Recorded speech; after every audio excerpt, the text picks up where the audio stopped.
रणथंभौर राष्ट्रीय उद्यान के भीतर 700 फुट की गहरी पहाड़ी से भव्य रूप से उभरता हुआ रणथंभौर किला एक गौरवशाली अतीत की कहानियों को फुसफुसाता हुआ एक पत्थर का प्रहरी है।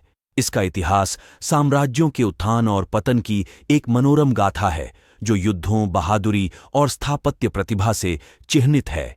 हालांकि सटीक उत्पत्ति कुछ रहस्य में छिपी हुई है।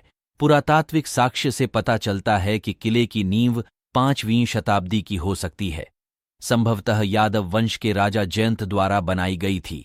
हालांकि यह चौहान राजपूत थे, विशेष रूप से 10वीं शताब्दी में राजा सफलदक्ष, जिन्हें किले की वास्तविक नींव रखने का श्रेय दिया जाता है। उन्होंने इसे रणस्तंभपुरा नाम दिया, जिसका अर्थ है युद्ध के खंभे का स्थान। रणथंभौर की रणनीतिक स्थिति ने इसे एक प्रतिष्ठित पुरस्कार बना दिया। निम्नलिखित शताब्दियों में नियंत्रण के लिए निरंतर संघर्ष देखा गया। किले ने राजवंशों के उत्थान और पतन को देखा। पौराणिक पृथ्वीराज चौहान तृतीय के तहत चौहानों का लचीलापन, इल्तुतमिश के तहत दिल्ली सल्तनत द्वारा कब्जा और चौहानों द्वारा इस पर पुनः कब्जा किया। इस किले में महान राजपूत नायक राणा हम्मीर सिंह का निवास भी था।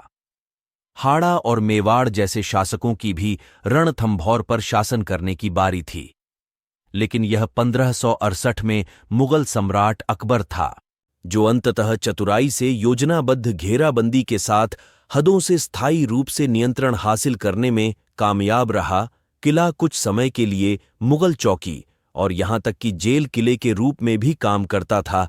18वीं शताब्दी में मुगल साम्राज्य के पतन के साथ किला अंततः जयपुर के कछवाहा महाराजाओं को सौंप दिया गया। 1947 में भारत की आजादी तक यह उनके नियंत्रण में रहा। आज रणथंभौर किला यूनेस्को की विश्व धरोहर स्थल के रूप में खड़ा है, जो बीते युग की वास्तुकला कौशल का एक प्रमाण है।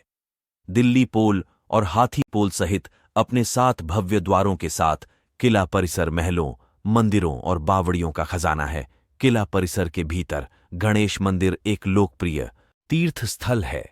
रणथंभौर किले की कहानी सिर्फ सत्ता संघर्ष के बारे में नहीं है, यह अपने लोगों के लचीलेपन और इसके निर्माताओं की सरलता का प्रमाण है।